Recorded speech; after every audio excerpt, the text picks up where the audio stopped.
नमस्कार दोस्तों, जय हिंद, वंदे मातरम। मैं आपके साथ जयसवाल सर। दोस्तों, बात करेंगे सीटेट जनवरी 2024 के लिए। गद्यांश पद्यांश बहुत इंपॉर्टेंट है। अगर आपने पहला लैंग्वेज जो है हिंदी सेलेक्ट किया है उसके लिए भी गद्यांश पद्यांश इंपॉर्टेंट है। अगर सेकंड लैंग्वेज आपने हिंदी सेलेक्ट किया उसके लिए भी इंपॉर्टेंट है। अगर आपने संस्कृत भी फर्स्ट या सेकंड लैंग्वेज में सेलेक्ट किया है तो दोनों के लिए इंपॉर्टेंट गद्यांश पद्यांश होने वाला है। और ऐसी ज़बरदस्त ट्रिक, धांसू ट्रिक बताने वाले हैं, यानी गद्यांश पद्यांश का चैप्टर ही आज से आप क्लियर कर लीजिए। आज से कोई भी एग्जाम आए, गद्यांश पद्यांश आएगा, आपसे बिल्कुल 100 में से 90 प्लस जो है मार्क्स आपके वहाँ पे मिलने वाले हैं। यानी 15 में से आपके 13 नंबर पक्का आपका मिल जाएगा।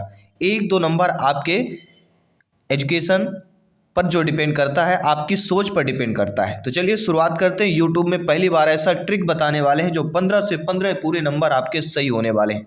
तो क्या आप सभी लोग तैयार हैं? एक बार कमेंट बॉक्स में जय हिंद लिख दीजिएगा और यस सर लिख दीजिएगा। तो चलिए, एक गद्यांश लेंगे और एक पद्यांश लेंगे, और वही गद्यांश पद्यांश ले रहे हैं जो आपके यानी सीटेट में आया हुआ यह गद्यांश है। यहाँ पे देखिए गद्यांश क्या दिया गया है। पहले गद्यांश को एक बार ध्यानपूर्वक पढ़ेंगे। देखिए, आधुनिक शिक्षा का नतीजा हमने देख लिया। हमने उस शिक्षा का नतीजा भी देख लिया किसमें विकसित विज्ञान का सबसे महत्वपूर्ण स्थान है, जिसके कारण व्यक्ति को नहीं था या व्यक्ति कहीं भी या कितना भी मिलने के बावजूद तृप्त नहीं होती है। इसका कारण यह है कि शिक्षा के स्वाभाविक और आवश्यकता अंगों को छोड़कर हमने ऐसे विषयों पर अधिक ध्यान दे दिया जो मनुष्य का एक तरफा विकास करते हैं, जिनके कारण व्यक्तित्व का बड़े से बड़ा भाग अतृप्त रह जाता है। और बाल्यावस्था में भी कला शिक्षा को अभी तक उचित स्थान नहीं मिला है। ये आपका गद्यांश कह रहा है, और इस गद्यांश से रिलेटेड हम प्रश्न करेंगे। ध्यानपूर्वक समझिएगा किस प्रकार से प्रश्न पूछे जाते हैं और गद्यांश में कैसे प्रश्न क्रिएट होते हैं। देखिए, पहला प्रश्न दे दिया गया कि अनुच्छेद के आधार पर हमें किस प्रकार सर्वाधिक ध्यान देने की ज़रूरत है। पहले आपको गद्यांश को पढ़ लेना है। हम लोग क्या करते हैं, डायरेक्टली प्रश्न पढ़ते हैं। तो पहले आपको प्रश्न पढ़ना ही नहीं है, पहले फटाफट एक लाइन में एक नज़र में गद्यांश को पढ़ लेना है। और जो जो शब्द आपको लगे कि ये शब्द से पूछे जाएंगे, तो उस गद्यांश को पढ़ने के बाद पूरा एक बार पढ़ लीजिए। 1 से 2 मिनट लगेगा, 2 से 3 मिनट भी लग सकता है, लेकिन इस गद्यांश से आपको पता है कि 7 से 8 इसी गद्यांश से पूछे जाते हैं। तो 2 मिनट का समय, 3 मिनट का समय अवश्य गद्यांश पे पढ़ने में दीजिए। अब यहाँ पे प्रश्न हमारा क्या कह रहा है, अब आपको पढ़ लेना है। अब आपने जैसे क्या पूछा गया है कि अनुच्छेद के आधार पर हमें किस पर सर्वाधिक ध्यान देने की ज़रूरत है। अब हमने गद्यांश को पढ़ा कि अनुच्छेद तो यहाँ पे शब्द आया ही नहीं है। अब हम क्या है, अनुच्छेद गद्यांश में ढूंढते रह जाते हैं, तो फिर यह हमें नहीं मिल पाता है। देखिए, अनुच्छेद के आधार पर हमें किस पर सर्वाधिक ध्यान की ज़रूरत है, तो हमें ये समझना सर्वाधिक ध्यान की बात किस ऑप्शन में की गई है। तो यहाँ पे देखेंगे सर्वाधिक ध्यान की अगर बात करते हैं तो यहाँ पे चीज़ें आपके ऑलरेडी दी गई हैं कि यहाँ पे देखिएगा गणित, भूगोल, इतिहास, रसायन शास्त्र और यहाँ तक कि साहित्य भी जिस तरह पढ़ाए जाते हैं उन सब की बुनियाद जो है तार्किक है। इन पर एकमात्र जोर देने के कारण कला प्रवृत्तियाँ जो भावना प्रधान होती हैं पाठ्यक्रम में करीब करीब निकल जाती हैं। तो कला प्रवृत्तियों की यहाँ पे बात की गई है। अब देखिएगा हमारे ऑप्शंस में कला प्रवृत्तियाँ दी गई हैं, बिल्कुल दी गई हैं। अर्थात जो है अनुच्छेद के आधार पर हमें किस पर सर्वाधिक ध्यान देने की ज़रूरत है, कला प्रवृत्ति पर सर्वाधिक ध्यान देने की ज़रूरत है। इस प्रकार फिर दूसरा उसी प्रकार से प्रश्न है कि अनुच्छेद के अनुसार गणित, भूगोल, इतिहास आदि विषय कैसे हैं, तर्क प्रधान, भाव प्रधान, कला प्रधान, बोध प्रधान। किस प्रकार हमने पढ़ा है, तो यहाँ पे हमने पढ़ा है कि ये तर्क प्रधान है।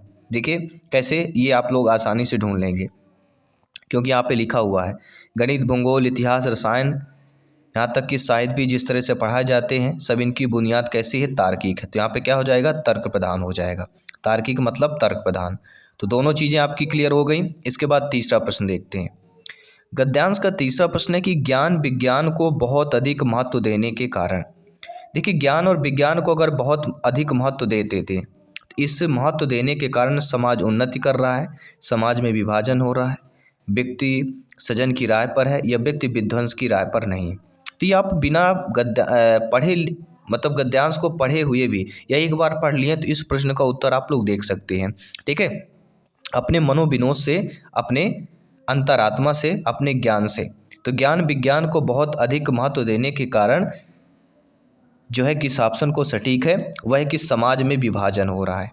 क्या हो रहा है? ज्ञान विज्ञान को अगर अधिक बढ़ावा दे रहे हैं, इससे दोस्तों क्या हो रहा है? समाज में विभाजन हो रहा है। अब देखिए, अब आप लोग यहाँ पे क्या है, ज्ञान और विज्ञान जो है शब्द ढूंढेंगे कि ज्ञान विज्ञान शब्द कहाँ लिखा हुआ है, और इस शब्द को जब ढूंढेंगे तो आप पाएंगे कि ज्ञान विज्ञान जहाँ लिखा होगा हमें इस प्रश्न का उत्तर सटीक मिल जाएगा। ठीक है, तो ऐसा आपको नहीं मिलने वाला है, क्योंकि यहाँ पे दिया गया आधुनिक शिक्षा का नतीजा हमने देख लिया कि हमने उस शिक्षा का नतीजा भी देख लिया जिसमें विकसित विज्ञान का सबसे महत्वपूर्ण स्थान है, जिसके कारण व्यक्ति को कहीं भी या कितना भी मिलने के बावजूद तृप्त नहीं होती है।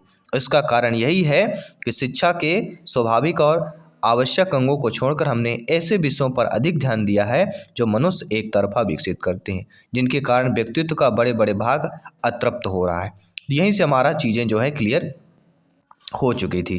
ठीक है, तो यहाँ पे हमारा हमने क्या बताया था आपको कि ज्ञान विज्ञान को बहुत अधिक महत्व देने के कारण क्या हो रहा है? समाज में विभाजन हो रहा है। इस प्रकार से गद्यांश के प्रश्नों को सॉल्व करना है। ठीक है, ये आपके एग्जाम में आया हुआ है, इसलिए हमने इस गद्यांश को लिया है ताकि आप लोगों के एक अच्छा अभ्यास हो सके, अनुभव आपको प्राप्त हो सके। दोस्तों, किशोरावस्था तार्किकता की प्रधानता और भाव के अभाव में खाली स्थान का रास्ता अपना रही है। अब किशोरावस्था तार्किकता की प्रधानता और भाव के अभाव में किसका रास्ता अपना रही है? तो राइट ऑप्शन होगा पतन का रास्ता। अब किशोरावस्था तार्किक हमें ढूंढेंगे कि किशोरावस्था जो है तार्किक कहाँ पे लिखा हुआ है। तो आपने देखा होगा कि किशोरावस्था को इस तरह गलत रास्ते पर ले जाने का नतीजा भयानक हो रहा है। सभ्यता रोज बेरोज बेढब होती जा रही है, व्यक्ति का गलत विकास हो रहा है, उसका जो मानस है वह अस्वस्थ, परिवार दुखी है। तो यहीं से हमारा जो है आंसर क्लियर हो चुका था कि किशोरावस्था तार्किकता की प्रधानता और भाव के अभाव में पतन का रास्ता हो रहा है। ठीक है, तो पतन के रास्ते की हम यहाँ पे बात कर रहे हैं। इसके बाद आइए पांचवें प्रश्न की बात करेंगे कि इनमें से कौन सा शब्द समूह से भिन्न है। अब देखिए, इसमें तार्किक दिया है, स्वाभाविक दिया है, साहित्यिक दिया है, अभिव्यक्ति दिया है। अब इनमें से आप लोग ये देखेंगे कि तार्किक, स्वाभाविक और साहित्यिक ये तीनों चीज़ें कहीं न कहीं मेल खा रहे हैं, लेकिन जो अभिव्यक्ति शब्द है ये आपको इनसे आपका भिन्न आपको दिख रहा होगा। तार्किक, स्वाभाविक, साहित्यिक, इनमें एक सभी में प्रत्यय लगा हुआ है। अभिव्यक्ति में देखिए एक अलग अर्थ निकल रहा है, एक अलग चीज़ें हैं। कतवत यहाँ पे प्रत्यय निकल रहा है या कित प्रत्यय कह सकते हैं। तो यहाँ पे तार्किक, स्वाभाविक, साहित्यिक ये हमारे शब्द समूह एक है, लेकिन अव्यक्ति आपका इनमें से भिन्न हो जाएगा। तो इनमें हमें गद्यांश को देखने की ज़रूरत नहीं पड़ती है। इसके बाद हमें क्या चीज़ ध्यान देना है कि आज की तालीम भी इसी दौड़ में साथ दे रही है, वाक्य में निपात है। अब निपात का अर्थ क्या होता है? देखिए, निपात वह चीज़ होती है जिसमें जो है जिस शब्द से जो है आपका, जैसे आप इस शब्द को पढ़ते हैं, आज की तालीम भी इसी दौड़ के साथ में है, तो जो ये भी दिया गया है ये हमारा क्या कहला जाता है? निपात कहला जाता है। क्या हो जाएगा दोस्तों? आज की तालीम इसी दौड़ में साथ दे रही है, आज की तालीम भी इसी दौड़ में साथ दे रही है। तो कहाँ पे हमारा ये पॉइंट बन रहा है? एक पॉइंट आपका आज की तालीम और इसी दौड़ में साथ दे रही है। तो आज की तालीम भी जो है ये हमारा क्या हो जाएगा? निपात हो जाएगा। ठीक है, इस प्रकार से आपका जो है अगला प्रश्न देखेंगे। सातवां प्रश्न किस प्रकार से हमें यहाँ पे सही करेंगे कि विकसित शब्द में प्रत्यय क्या है। तो प्रत्यय, उपसर्ग, संधि, समाज, ये तो हमें संधि समास ये तो हमें पढ़ना पड़ेगा। ठीक है, तो विकसित में जो है तो सभी लोग जानते हैं जो विकसित शब्द दिया गया है, इसमें अगर प्रत्यय पूछा जाता है तो इसमें आपका इत प्रत्यय लगा हुआ है, और विकास धन इत विकसित। इसके बाद अगर देखें आपका जो अगला प्रश्न है कि अनुच्छेद के आधार पर कहा जा सकता है कि आधुनिक शिक्षा का नतीजा क्या है, सुखद है, दुखद है, औसत है या पता नहीं है। तो अब हमें गद्यांश को देखने की जरूरत नहीं पड़ती होती। जब आप 2-3 प्रश्न को, पूरे गद्यांश को एक बार अच्छे तरीके से जांच परख लेते हैं, पढ़ लेते हैं, तो आगे के प्रश्न आपको ऑलरेडी पता होने लगते हैं। अनुभव के साथ आप ठीक है, सटीक आंसर दे पाते हैं। तो यहाँ पे हमारा क्या होगा कि हमने देखा कि अनुच्छेद के आधार पर कहा जा सकता है कि आधुनिक शिक्षा का नतीजा क्या हुआ है, एक दुखद है। क्या होगा, एक दुखद की बात करेंगे। इसके बाद आपका अगला प्रश्न है, आधुनिक शिक्षा में किस विषय को सबसे अधिक महत्व दिया गया है?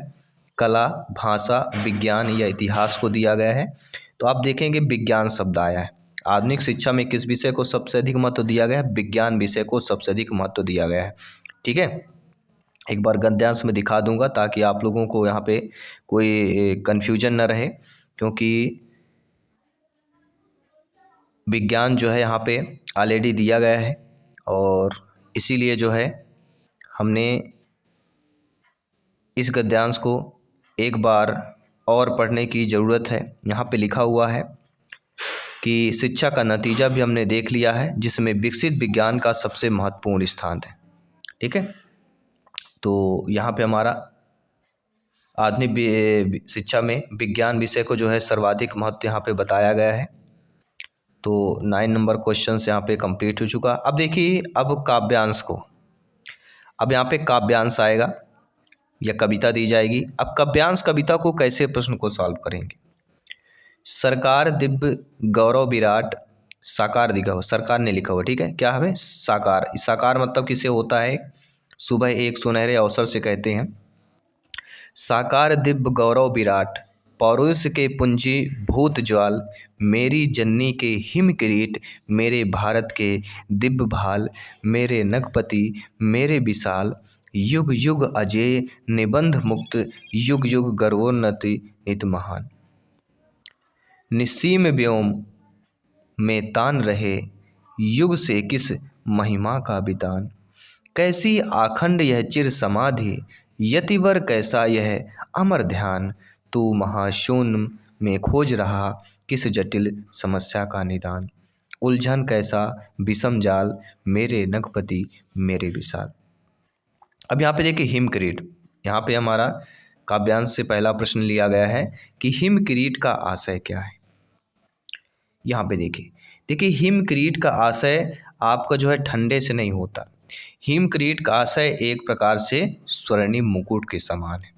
यहाँ पे आपका लिखा हुआ है, देखिए इस काव्यांश को पढ़ेंगे हिम किरीट वाले। यहाँ पे देखिए, पौरुष के पुंजीभूत ज्वाल, मेरी जननी के हिम किरीट, मेरे भारत के दिव्य भाल, मेरे नगपति मेरे विशाल।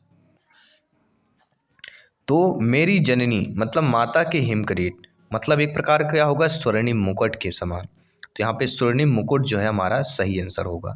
हिम किरीट का आशय क्या हो जाएगा, स्वर्णिम मुकुट हो जाएगा, ना ठंडा ना बर्फ ना चांदी। ठीक है, तीनों एक प्रकार से अलग है। स्वर्णिम एक अपने आप में एक अलग ही शब्द की छाप है।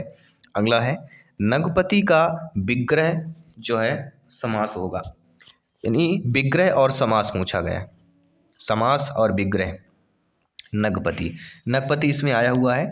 तो नगपति में मतलब इसका विच्छेद क्या हो सकता है, नगों का पति, नगपति। तो नगों का पति अर्थात कौन सा समास होगा, नगों अर्थात पर्वतों का पति। ठीक है, नगों अर्थात पर्वतों का पति, और यहाँ पे नगों या पर्वतों का पति नगपति है, कर्मधारय समास हो जाएगा। इसके बाद बात करेंगे अगले प्रश्न की। अगला प्रश्न दिया गया साथियों कि किस पंक्ति में कहा गया है कि हिमालय शक्ति की ज्वालाओं का ढेर है। किस पंक्ति में कहा गया है हिमालय ज्वालाओं का ढेर है? तो आप यहाँ पे देखेंगे लिखा हुआ है यहाँ पे, पौरुष के पुंजीभूत ज्वाल। क्या लिखा हुआ है, पौरुष के पुंजीभूत ज्वाल, मेरी जननी के हिम किरीट। तो पौरुष के पुंजीभूत ज्वाल का तात्पर्य क्या होता है, हिमालय शक्ति की ज्वालाओं के ढेर में। पौरुष के पुंजीभूत ज्वाल का अर्थ क्या होता है, इसका अर्थ होता है हिमालय शक्ति की ज्वालाओं के ढेर में। तो यहाँ पे हमारा क्या होगा, किस पंक्ति में कहा गया हिमालय शक्ति की ज्वालाओं के ढेर में? तो वह कहा गया है पौरुष के पुंजीभूत ज्वाल। C option is the right answer. इसके बाद देख लेते हैं इस काव्यांश से अगला प्रश्न है कि जिसे जीता ना जा सके उसके लिए कविता में कौन सा शब्द प्रयुक्त हुआ है। तो सभी लोग जानते होंगे, ये तो एक वाक्यांश वाला प्रश्न है। जिसे जीता ना जा सके उसके लिए अजेय कहा जा सकता है। ठीक है, तो ये चीज़ें सिंपल है, सभी को पता होनी चाहिए इतना, क्योंकि आप लोग बच्चों को पढ़ाते हैं तो ऑलरेडी ग्रामर पोर्शन थोड़ा बहुत आपका रहता है, और हम बचपन से जो है लैंग्वेज पढ़ते आ रहे हैं। निस्सीम शब्द में कौन सी संधि होगी। अब देखिए निस्सीम, अगर आधा सा दे दिया गया है तो समझ लीजिए कि हमारा कौन सा विसर्ग संधि की ओर हमें संकेत दे रहा है। निस्सीम, तो यहाँ पे हमारा क्या होगा, नि है, विसर्ग हो जाएगा, और यहाँ पे सीम, तो निःसीम निस्सीम, तो हमारा क्या होगा, विसर्ग संधि की बात करेंगे। और इस काव्यांश का अगला प्रश्न है कि हिमालय को यतिवर कहकर संबोधित किया गया है क्यों। हिमालय को यतिवर कहा गया है। देखो, हिमालय को यतिवर इसलिए कहा गया है क्योंकि वह समस्या का हल ढूंढ रहा है। क्या है, वह समस्या का हल ढूंढ रहा है। डी ऑप्शन होगा, हिमालय को यतिवर। देखिए आप एक काव्यांश में देखेंगे हिमालय को जो है यतिवर कहा गया है। यहाँ पे देखिएगा, कैसी आखंड यह चिर समाधि, यतिवर कैसा यह अमर ध्यान, दिया गया है ना। तो समस्या का हल ढूंढना, यतिवर कैसा यह अमर ध्यान, तो हिमालय को यतिवर कहकर संबोधित किया गया है क्योंकि यह समस्या का हल ढूंढ रहा है, इसलिए हिमालय को यतिवर कहकर संबोधित किया गया है। तो आई होप अब आपको गद्यांश पद्यांश को सॉल्व करने में, गद्यांश पद्यांश को पढ़ने में, और किस प्रकार पढ़कर एक सही उत्तर देना है, और जो कम समय में उत्तर दे लीजिए, जिससे आपका जो अगला समय है वह आपके पेडागॉजी में अच्छे तरीके से आप दे पाएँ, अगले सब्जेक्ट को आप उस समय की बचत कर कर दे पाएँ। तो इस प्रकार को अगर गद्यांश पद्यांश को हम हल करते हैं तो आसानी से जो है अच्छे अंकों के साथ जो है कम समय में हल कर सकते हैं। ये वीडियो लंबा इसलिए हुआ क्योंकि हमने अच्छे तरीके से आपको बताया है, और बताने में थोड़ा डिस्कस करने में टाइम लगता है, और उस समझ को जब हम प्रक्रिया को करते हैं तो कम समय में कर पाते हैं। तो आई होप सभी लोग समझ गए होंगे। बाकी सभी जो है सीटेट प्रिपरेशन के लिए चैनल से जुड़ जाइए, प्रिपरेशन करते रहिए, क्योंकि तैयारी यहाँ पे 101% सीटेट एग्जाम को फतेह करना है। तो सभी मित्रों को जय हिंद, वंदे मातरम, धन्यवाद सभी का।